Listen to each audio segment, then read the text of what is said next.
शिवाभ्यां नमः।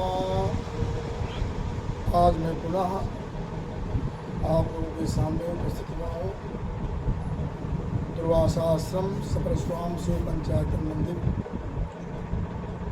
और कई प्रश्न हमारे सामने आए हैं। जैसा कि एक प्रश्न जो पहले आ चुका है उसका उत्तर नहीं दिया गया है।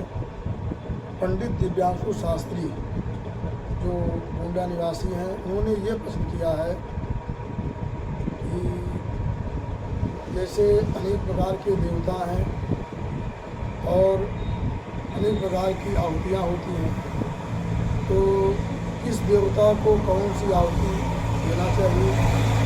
उन्होंने ये पूछा, पृथक पृथक देवताओं को क्या पृथक पृथक आहुति दी जाती है, अगर दी जाती है तो कौन कौन सी आहुति दी जाती है, ऐसा उन्होंने पूछा है। एक दूसरा प्रश्न है जो अंकुश पांडे ने पूछा है, एवेची के रहने वाले हैं। उन्होंने ये पूछा है कि वास्तविक हवन का उद्देश्य क्या है। लगभग मिलता जुलता प्रश्न पूछा है। और तीसरा अक्षयदीप प्रशोधन ने प्रश्न किया है कि आहुति कैसे देनी चाहिए। इस प्रकार से आज हम प्रश्न तो और हैं, लेकिन मैं 3 प्रश्नों का समाधान आज, क्योंकि तीनों एक दूसरे से संबंधित हैं, 3 प्रश्नों का समाधान मैं कर रहा हूँ। सर्वप्रथम जो पंडित दिव्यांशु शास्त्री ने पूछा है कि उनके प्रश्न का समाधान मैं कर रहा हूँ। मैं बताना चाहता हूँ कि वास्तविक सभी देवताओं के लिए जो है सभी प्रकार की आहुति दी जाती है। जैसा कि मैं बताना चाहता हूँ, सबसे प्रमुख आहुति जो है वो जो है पायस की होती है। पायस मतलब खीर बना करके, और खीर बना करके उसमें बढ़िया सुंदर पंचमेवा शर्करा और तैयार हो जाए, उसमें मधु और घी मिला करके और फिर उस आहुति को देना चाहिए। ये सभी देवताओं के लिए विहित है, कोई भी देवता हो सबको आहुति देनी चाहिए। जैसे यहाँ तक बताया गया है, देवताओं के लिए देवता हो, यक्ष हो, किन्नर हो, गंधर्व हो, यहाँ तक ब्रह्म हो, भूत प्रेत पिशाच कोई भी हो, मनुष्य से लेकर कोई भी जीव हो, सारे प्राणी लगभग सब लोग पायस पसंद करते हैं, खीर।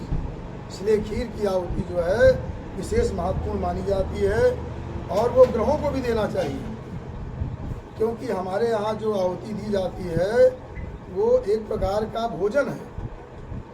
तो वास्तविक माना जाए तो हवन की जो देना चाहिए, खीर का हवन करना चाहिए, ये बहुत ही महत्वपूर्ण होता है। तो दूसरा ये भी बताया गया है कि जैसे तिल, चावल, जौ आदि का भी हवन किया जाता है, उसमें भी इसका अलग अलग महत्व दिया गया है। जैसे बताया गया है कामना परक कि पुत्रार्थे साल बीजेन धनार्थे बिल्लुपत्र कई दूर्वाभिरायु कामस्तु पुष्टि कामस्तु वेद सही कन्या कामस्तु लाजाभि पशु कामो घृतेन वा विद्या कामस्तु बालासेन दशासेन होमये। तो इसमें बताया गया है अगर पुत्र की प्राप्ति के लिए चावल से आहुति देना चाहिए। चावल का मतलब ये होता है चावल की खीर बना करके और फिर आहुति देना चाहिए।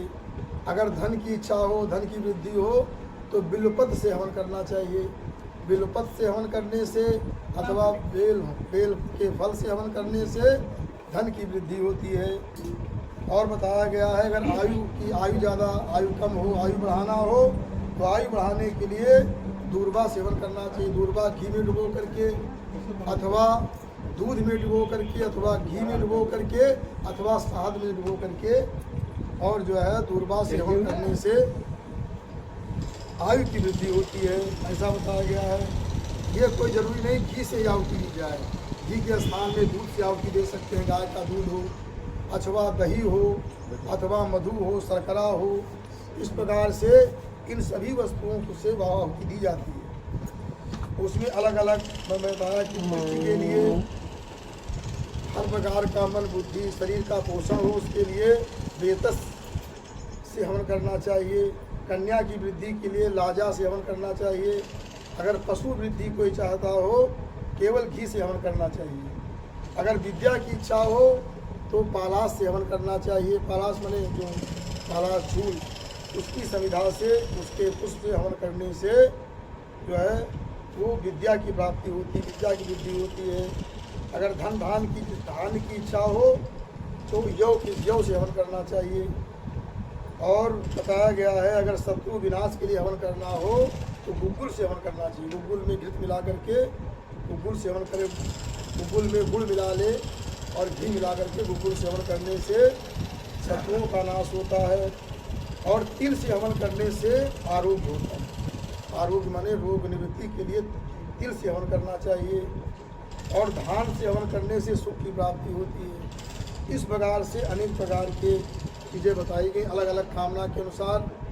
जैसे बेल जो है मुख्य शिव जी का और पार्वती जी का माना जाता है, देवी जी का माना जाता है, क्योंकि श्री सूक्त में कहा गया है कि वृक्षोद बिल्वा जो है, और देवी जी का वृक्ष क्या है, बेल है।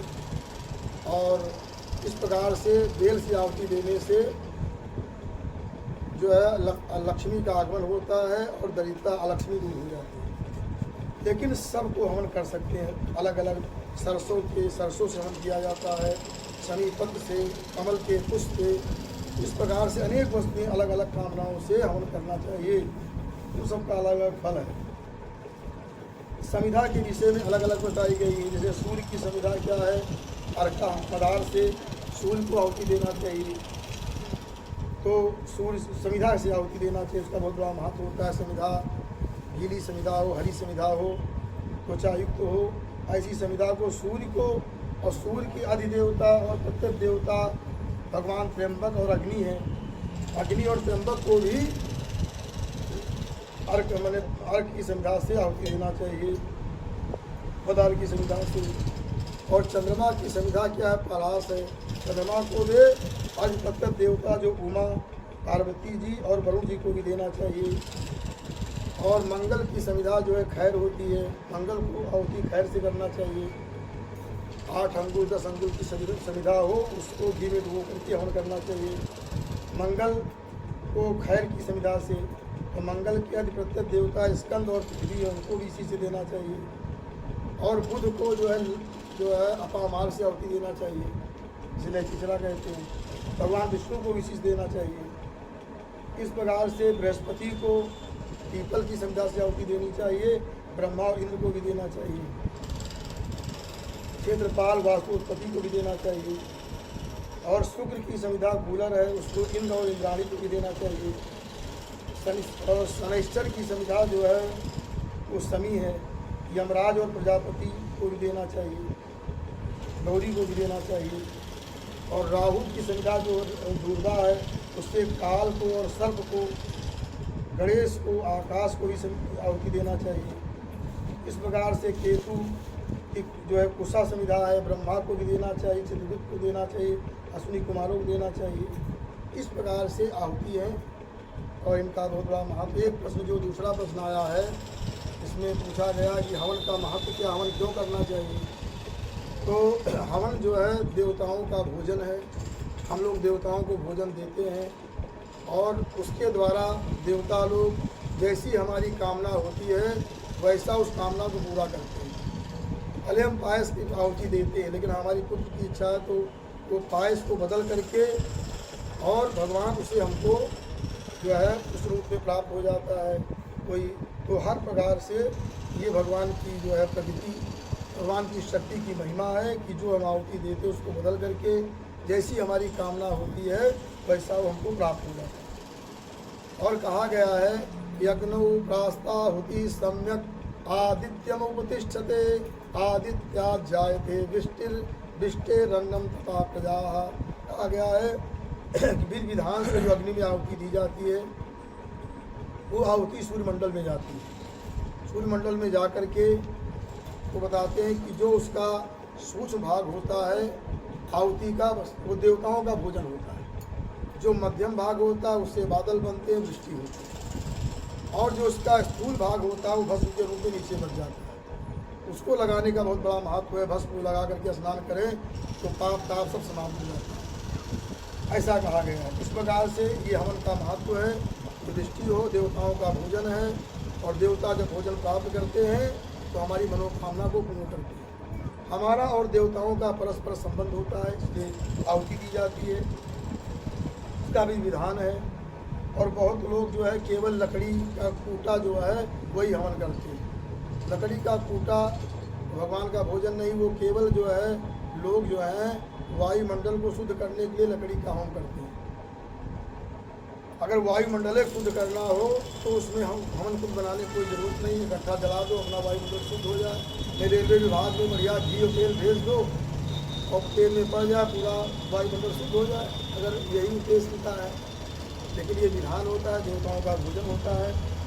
अब जो तीसरा प्रश्न जो है उन्होंने कहा आहुति कैसे देना चाहिए, तीसरा प्रश्न आया है। तो उसमें हमें जो बताया गया है कि अनामिका और जो मध्यमा अंगुली है अंगूठा से लगा करके आहुति देना चाहिए देवताओं को। देवता सात्विक होते हैं, ये सात्विकी मुद्रा मानी जाती है। और राजसी मुद्रा मानी जाती है, जो 3 उंगली लगा ले, कनिष्ठिका भी जोड़ दे अंगूठा से। तो इस प्रकार से यक्ष राक्षस यक्ष आदि को दिया जाता है। और जो तामसी मुद्रा होती है, जैसे भूत प्रेत आदि को आहुति दी जाती है, तो 5 को दी जाती है। इस प्रकार से तो मध्यमा और अनामिका अंगूठा के सारे देवताओं को आहुति देनी चाहिए। इस प्रकार से इन प्रश्नों का समाधान, और फिर आगे प्रश्नों का समाधान अगले वीडियो में करेंगे। और असतो मां सद्गमय तमसो मां ज्योतिर्गमय मृत्योर्मामृतं गमय। ओम शांति शांति शांति।